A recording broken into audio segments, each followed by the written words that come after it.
Let's see how we can support this lens with this tiny package.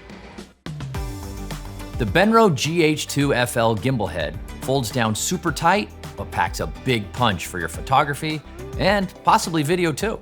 It can hold up to 22.1 pounds or 10 kilos of camera kit, and it gets small enough to fit in your backpack.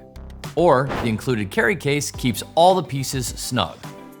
All the Arca compatible clamps have large lock knobs, so your camera will always be super secure. It's got scales where you need them and a bubble level to keep you straight. But what about for video? Attach your camera directly to the gimbal for vertical filming. Now let's see how to set this thing up. First, thread the base onto the 3/8-16 thread of your tripod. We recommend one of our Benro Mammoth tripods for that. Next, loosen this knob, lift the gimbal arm and lock in place. Then open the rotating arm by pressing on the release button, pushing the opposite side and attach to the QR clamp. By the way, this thing is Arca compatible and a fantastic camera accessory with ball heads too. Okay, let's go back to the setup.